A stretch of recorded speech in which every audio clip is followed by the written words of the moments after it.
안녕하세요, 여러분. 오늘 들려드릴 이야기는 정말 마음을 울리는 실화입니다. 40여 년 만에 열린 고교 동창회에서 벌어진 놀라운 반전의 이야기인데요. 복지관에 다니는 아버지를 무시하던 동창들이 아들의 정체를 알고 나서 어떻게 변했는지 끝까지 시청하시면 정말 큰 감동을 받으실 거예요. 그럼 지금부터 시작해 보겠습니다. 아버지, 지금 갈게요. 고급 세단 안에서 울려 퍼지는 차분한 목소리가 있었습니다. 핸들을 잡은 손은 깔끔하게 다듬어진 손톱과 함께 절제된 우아함을 보여주고 있었죠. 하지만 카메라는 여전히 그 얼굴을 보여주지 않았습니다. 한편 서울 근교의 고급 회원제 골프장에서는 40여 년 만에 고교 동창회가 한창이었어요. 클럽하우스 라운지에는 60대 중반을 넘긴 동창들이 하나둘씩 모여들고 있었습니다. 벤츠, BMW, 아우디 같은 고급 외제차들이 주차장을 가득 메우고 있었죠. 야, 정말 오랜만이다. 한 동창이 크게 소리치며 다른 동창과 악수를 나누고 있었어요. 그들의 손목에는 롤렉스, 오메가 같은 명품 시계가 반짝이고 있었고 옷차림 역시 명품 브랜드로 온몸을 치장한 모습이었습니다. 어이, 김 사장. 사업 잘 되나? 그럭저럭 하지 뭐. 작년에 아파트 분양 사업으로 제법 벌었어. 동창들은 서로의 성공담을 늘어놓기 바빴어요. 누구는 부동산으로 대박을 쳤다고 하고 또 다른 누구는 주식 투자로 큰 돈을 벌었다고 자랑하고 있었습니다. 공기 중에는 성공에 대한 과시와 경쟁심이 가득했죠. 그때 클럽하우스 입구로 한 사람이 조용히 들어왔어요. 60대 중반의 이영복이었습니다. 그는 다른 동창들과는 사뭇 다른 모습이었어요. 검소한 회색 양복에 단정한 검정 구두를 신고 있었고 손목에는 어떤 시계도 차고 있지 않았습니다. 영복이다. 한 동창이 이영복을 발견하고 소리쳤어요. 하지만 이내 동창들 사이에서는 작은 수군거림이 시작되었습니다. 영복이 뭐 한다고 했지? 아, 복지관 다닌다더라. 요즘 뭐하고 지내나? 이런 속삭임들이 여기저기서 들려왔어요. 이영복은 그런 시선들을 느끼면서도 담담한 표정으로 빈자리를 찾아 앉았습니다. 웨이터가 가져다준 차를 조용히 마시며 동창들의 화려한 이야기를 듣고만 있었죠. 동창들의 자랑은 계속되었습니다. 누구는 아들이 대기업에 들어갔다고 하고 누구는 딸이 의사와 결혼했다고 떠들어댔어요. 하지만 이영복만큼은 묵묵히 자리를 지키고 있었습니다. 40여 년이라니. 정말 세월이 빠르네. 이영복이 속으로 생각했어요. 학창시절 추억들이 스쳐 지나갔습니다. 그때는 모두가 똑같은 교복을 입고 똑같은 꿈을 품고 있었는데 말이죠. 동창의 분위기가 무르익어갈 무렵 한 동창이 일부러 큰 소리로 이영복에게 물어봤습니다. 영복아, 아들은 뭐하나? 너도 자랑 좀 해봐. 그 순간 라운지 안이 조용해졌어요. 모든 시선이 이영복에게 집중되었습니다. 이영복은 잠시 차를 내려놓고 담담하게 대답했어요. 외국에서 일해.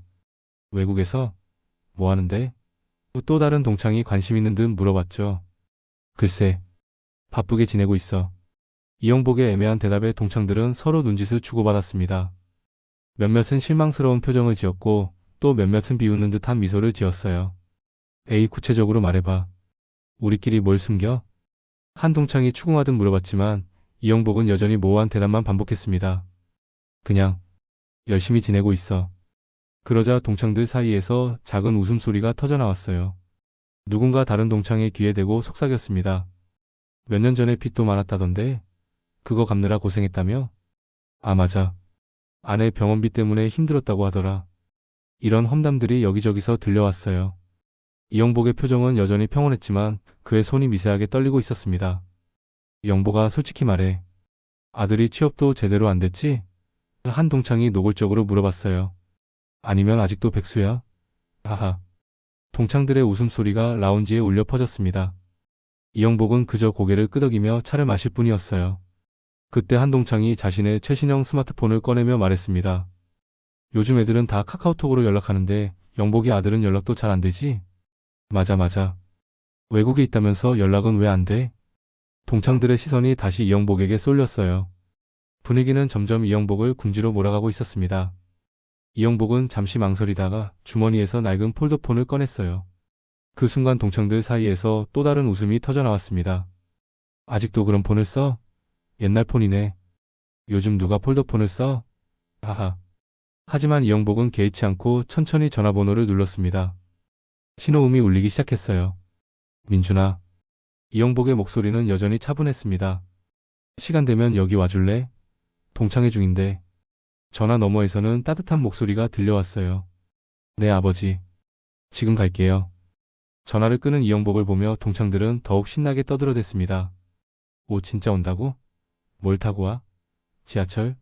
한동창이 비꼬듯 물어봤어요. 아니면 버스? 하하. 또 다른 동창이 거들었습니다.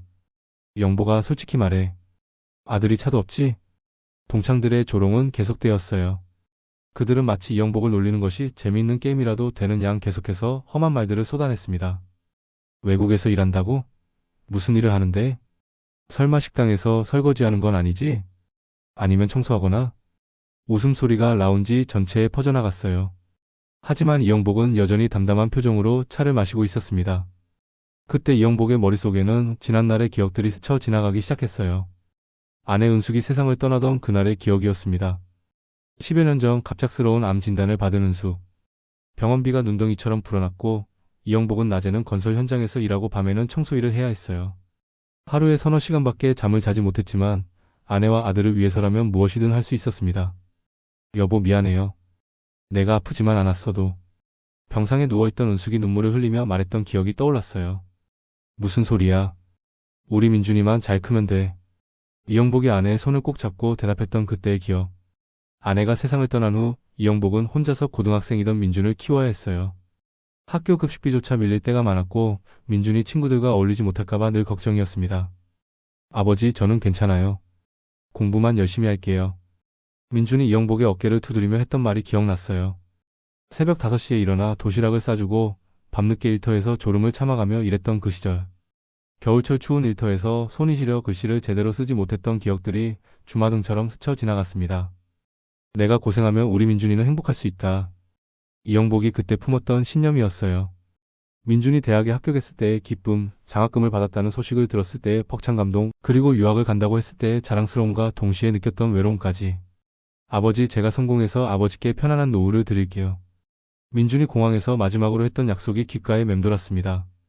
동창들의 조롱은 여전히 계속되고 있었어요. 영보가 아들이 정말 오기는 하는 거야? 한 동창이 시계를 보며 물어봤습니다. 벌써 30분이 지났는데? 설마 안 오는 거 아니야? 부끄러워서? 동창들은 점점 더 신이 나서 이영복을 놀려댔어요. 하지만 이영복은 여전히 조용히 자리를 지키고 있었습니다. 그때 창밖으로 한 대의 차가 천천히 주차장으로 들어오는 것이 보였어요. 검은색 고급 세단이었습니다. 차량 번호판에는 영문과 숫자가 조합된 특별한 번호가 적혀 있었죠. 저 차 뭐야? 벤츠 S클래스네? 창가에 앉아있던 한 동창이 중얼거렸어요. 회사 차인가? 번호판이 특이하네. 잠깐, 이 차 번호판이 법인 차량 같은데? 동창 중 한 명이 의아해했습니다. 차에서 한 사람이 내렸습니다. 키가 크고 단정한 체격의 남성이었어요. 깔끔하게 정돈된 헤어스타일에 고급스러운 네이비 수트를 입고 있었습니다. 그의 걸음걸이는 자신감이 넘쳤고 전체적인 분위기가 여느 사업가들과는 다른 무게감을 보여주고 있었어요. 클럽 직원 한 명이 급히 달려나가서 차 키를 받으며 공손하게 인사를 했습니다. 민준앤파트너스 대표님, 어서 오십시오. 그 말이 라운지까지 들려왔어요. 동창들은 서로 쳐다보며 의아해했습니다. 민준앤파트너스? 그게 뭔 회사야? 처음 들어보는데? 하지만 동창 중 한 명의 얼굴이 갑자기 굳어졌어요. 민준앤파트너스? 설마 그 유명한. 그가 혼잣말로 중얼거렸습니다. 남성은 클럽하우스로 걸어오고 있었어요.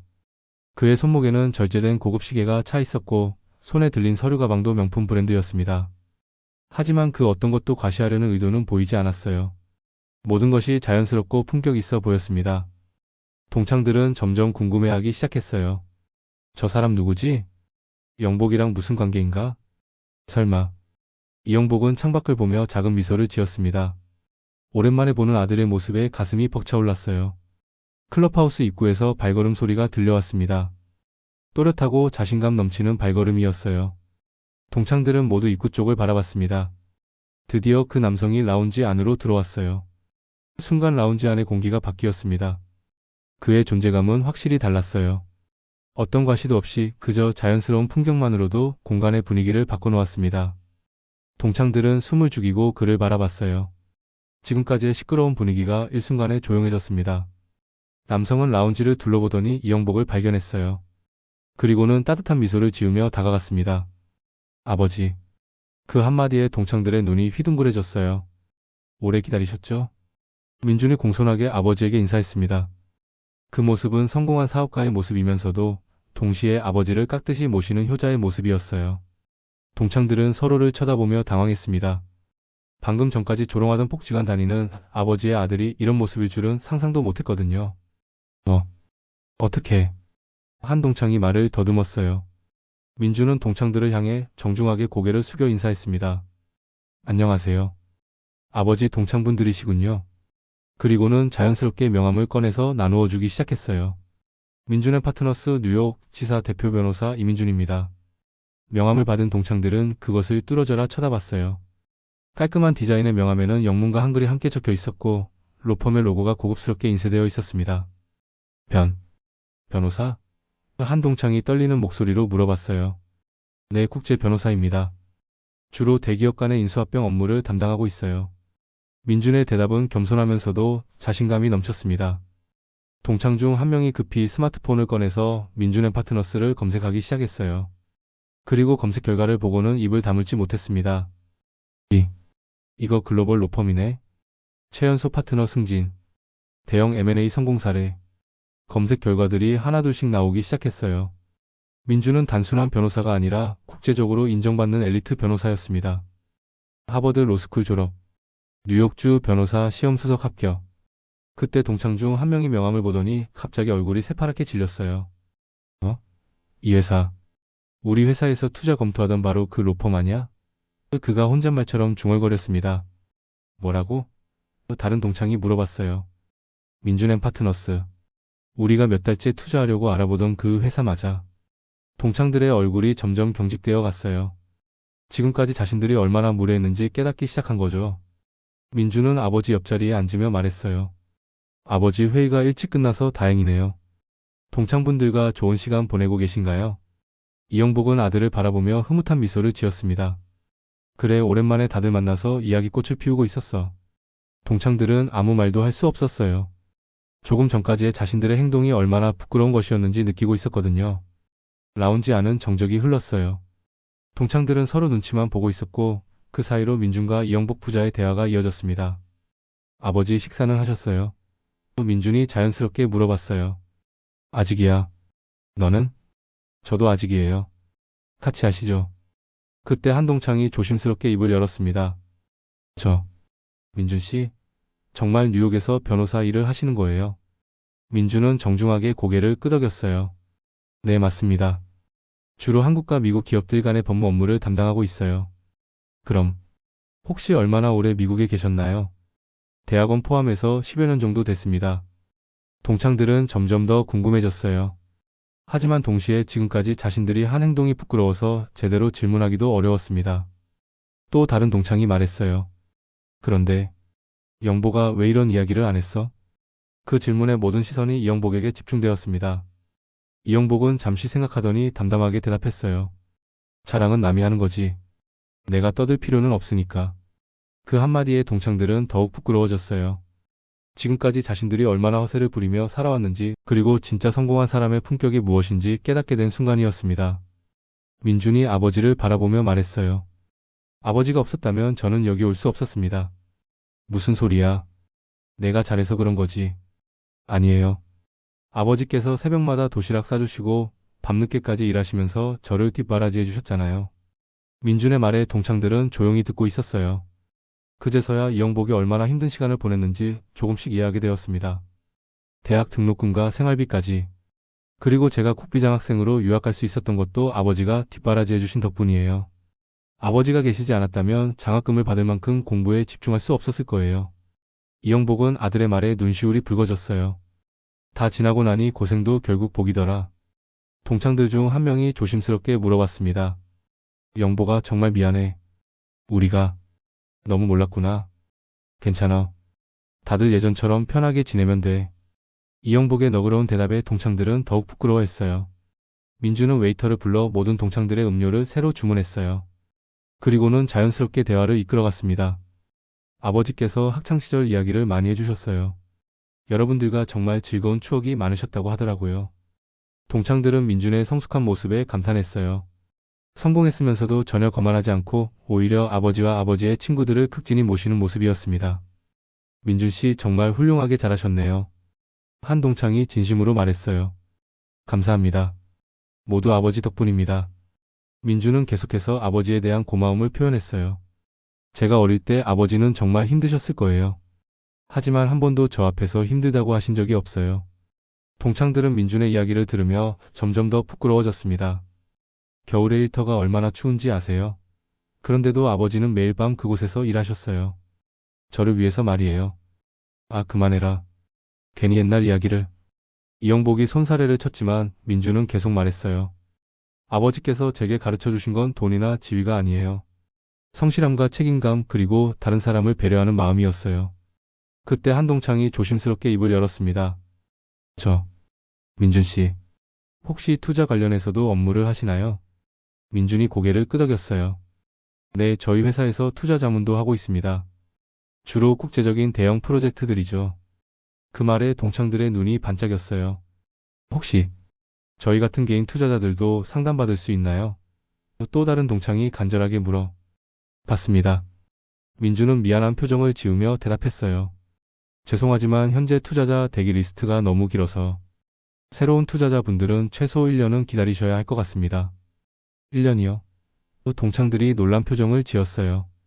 네, 저희가 다루는 투자 규모가 크다 보니 신중하게 진행할 수밖에 없어서요. 최소 투자 금액도 상당하고 동창들은 서로 눈치를 보며 속삭이기 시작했어요. 우리가 몇 달째 알아보던 그 회사 맞잖아? 투자하려면 줄 서서 기다려야 한다더니 기회를 놓치면 안 되는데. 그때 한동창이 이영복을 바라보며 조심스럽게 말했습니다. 영복아, 혹시 민준 씨한테 우리 좀 소개해 줄 수 있어? 다른 동창들도 고개를 끄덕이며 거들었어요. 그래 영복아, 우리 오래된 친구 아냐? 한 번만 부탁해봐. 이영복은 당황한 표정을 지었지만 민준이 웃으며 말했어요. 아버지 친구분들이시니까 한번 검토해 보도록 하겠습니다. 하지만 약속은 못 드려요. 동창들의 얼굴이 환해졌어요. 정말요? 감사합니다. 영복아 정말 고마워. 동창들은 조금 전까지 무시하던 이영복에게 이제는 간절하게 부탁하고 있었습니다. 동창들은 민준의 이야기에 귀를 기울였습니다. 미국에서 공부할 때도 힘들 때마다 아버지 생각을 했어요. 아버지가 그렇게 고생하시면서 저를 키워주셨는데 저는 포기할 수 없다고 생각했거든요. 민준의 말에서 진정성이 느껴졌어요. 성공한 후에도 자신의 뿌리를 잊지 않는 모습이었습니다. 지금도 중요한 결정을 할 때마다 아버지께 조언을 구해요. 아버지의 삶의 지혜만큼 소중한 건 없거든요. 이영복은 아들의 말을 들으며 가슴이 벅차올랐어요. 그동안의 고생이 모두 보상받는 느낌이었습니다. 동창 중 한 명이 말했어요. 영복아 정말 자랑스럽겠어. 이런 아들을 두고. 네, 정말 부럽습니다. 동창들의 시선에는 이제 조롱이 아닌 존경의 마음이 담겨 있었어요. 해가 서쪽으로 기울어가고 있었습니다. 클럽하우스 창으로 스며드는 노을빛이 라운지를 따뜻하게 물들이고 있었어요. 민주는 시계를 보며 말했습니다. 아버지 이제 저녁 시간이네요. 여기 레스토랑에서 모든 분들과 함께 식사하시는 게 어떨까요? 동창들은 깜짝 놀랐어요. 아니야 민준 씨. 우리까지 끼면 안 되지. 괜찮습니다. 아버지의 소중한 친구분들인데요. 민준의 제안에 동창들은 감격했어요. 조금 전까지 자신들이 얼마나 무례했는지 생각하면 부끄러웠지만 민준의 너그러운 마음에 감동했습니다. 정말 괜찮겠어요? 물론입니다. 오랜만에 아버지께서 친구분들과 즐거운 시간을 보내시는 걸 보니 저도 기쁩니다. 모든 사람들이 골프장 레스토랑으로 자리를 옮겼어요. 넓은 창가 자리에서 바라보는 골프장 풍경이 아름다웠습니다. 민주는 모든 동창들에게 정중하게 대했어요. 메뉴를 추천해주고 각자의 안부도 물어봤습니다. 아버지께서 말씀해주신 학창시절 이야기들이 정말 재미있더라고요. 특히 체육대회 때 계주 달리기에서 우승했다는 이야기. 동창들은 민준의 이야기에 웃음을 터뜨렸어요. 맞아. 그때 영복이가 마지막 주자였는데 정말 빨랐어. 우리 반이 1등 했잖아. 분위기가 화기애애해지자 동창들은 점점 편안해졌어요. 하지만 여전히 투자 이야기가 머릿속을 떠나지 않았습니다. 식사 중간에 한동창이 조심스럽게 물어봤어요. 민준 씨 혹시 투자 상담 받으려면 어떤 절차를 거쳐야 하나요? 일단 자산 규모와 투자 목적을 검토해야 하고요. 그 다음에 리스크 평가를 거쳐서. 민준이 설명하는 동안 동창들은 집중해서 들었어요. 하지만 정말로 대기자가 많아서 시간이 오래 걸릴 수밖에 없어요. 그때 또 다른 동창이 이영복을 바라보며 말했어요. 영복아 우리가 정말 미안했어. 앞으로는 자주 만나자. 맞아 정기 모임도 다시 시작하고. 동창들은 진심으로 사과하고 있었어요. 이영복은 따뜻한 미소를 지으며 대답했어요. 괜찮아. 우리 모두 나이 들어가면서 배우는 거지. 아버지는 정말 대인배시네요. 민준이 아버지를 바라보며 말했어요. 식사가 끝날 무렵 동창들은 여전히 투자 이야기를 포기하지 못했어요. 영보가 정말 한 번만 민준 씨한테 부탁해줘. 우리 진짜 간절해. 이영복은 어쩔 줄 몰라 하며 민준을 바라봤어요. 민준이 웃으며 말했어요. 아버지 친구분들이시니까 특별히 검토해 보도록 하겠습니다. 하지만 결과는 장담할 수 없어요. 정말요? 와, 감사합니다. 동창들은 기뻐서 어쩔 줄 몰랐어요. 해가 완전히 지고 저녁 식사가 마무리될 때쯤 동창들은 하나둘씩 인사를 나누기 시작했어요. 오늘 정말 좋은 하루였어. 민준 씨 정말 훌륭한 분이에요. 영보가 자주 연락하자. 동창들이 떠나고 나서 민준과 이영복은 잠시 테라스에 나가 저녁 공기를 마셨어요. 아버지, 오늘 기분 어떠세요? 좋아. 오랜만에 친구들 얼굴도 보고 너도 만나고. 처음에는 좀 무례하셨던 것 같은데. 그럴 수도 있지. 사람들은 겉모습으로 판단하기 쉬우니까. 이영복의 넉넉한 마음에 민준은 새삼 아버지를 존경하게 되었어요. 아버지, 저는 정말 운이 좋은 것 같아요. 왜? 이런 아버지를 두어서요. 두 사람은 골프장의 야경을 바라보며 조용한 시간을 보냈어요. 민준아, 너도 고생 많았어. 이영복이 아들의 어깨를 토닥이며 말했어요. 무슨 고생이에요? 아버지께서 더 고생하셨는데. 그래도 다 지나간 일이고 지금 이렇게 함께 있으니까 행복해. 한편 집으로 돌아가는 동창들은 여전히 오늘 일을 이야기하고 있었어요. 정말 영복이가 대단한 사람이었구나. 돈이나 지위로만 사람을 판단하면 안 되는데 우리가 정말 어리석었어. 그런데 투자는 정말 될까? 영복이가 부탁하면 아마. 그들은 오늘 하루 동안 진정한 성공이 무엇인지 그리고 진짜 품격이 무엇인지를 배웠어요. 겉으로 드러나는 화려함보다는 내면의 깊이가, 자랑보다는 겸손함이 얼마나 소중한지 깨달았습니다. 동시에 그들은 이영복에게 투자 기회를 부탁한 자신들의 모습을 되돌아보며 씁쓸한 미소를 지었어요. 처음에는 무시했던 사람에게 이제는 간절하게 부탁하는 자신들의 변화가 부끄러우면서도 현실이었습니다. 골프장 테라스에서 부자는 계속 대화를 나누고 있었어요. 다 지나고 나니 고생도 결국 복이더라. 이영복이 다시 한번 중얼거렸어요. 민준은 아버지의 모습을 바라보며 미소를 지었습니다. 세상에서 가장 존경하는 사람과 함께하는 이 순간이 그에게는 무엇보다 소중했어요. 오늘 하루는 모든 사람들에게 특별한 의미를 남겼습니다. 진정한 성공과 품격이 무엇인지, 그리고 사람을 판단할 때 겉모습이 아닌 내면을 봐야 한다는 교훈을 안겨준 하루였어요. 여러분, 오늘 이야기는 어떠셨나요? 이영복 아버지와 민준의 이야기를 통해 진정한 성공과 품격이 무엇인지 생각해보게 되는 시간이었습니다. 겉으로 보이는 것만으로 사람을 판단하지 말고 진심과 성실함이 얼마나 소중한지 다시 한번 깨달았죠. 특히 동창들이 처음에는 이영복을 무시하다가 나중에는 투자 기회를 부탁하는 모습에서 우리 사회의 현실을 엿볼 수 있었습니다. 하지만 그 속에서도 이영복 아버지의 너그러운 마음과 민준의 품격 있는 행동이 더욱 빛났어요. 부모님의 사랑과 희생이 있었기에 오늘의 우리가 있다는 것, 그리고 자랑은 남이 해주는 것이라는 이영복 아버지의 말씀이 가슴 깊이 와닿습니다. 이런 감동적인 이야기가 더 많은 분들께 전해질 수 있도록 구독과 좋아요, 그리고 댓글로 여러분의 생각을 나눠주세요. 여러분도 비슷한 경험이 있으시거나 부모님께 감사한 마음이 든다면 댓글로 들려주시기 바랍니다. 다음 영상에서는 또 다른 감동적인 실화로 찾아뵙겠습니다. 오늘도 시청해주셔서 감사하고 모든 분들께 따뜻한 하루가 되시길 바랍니다.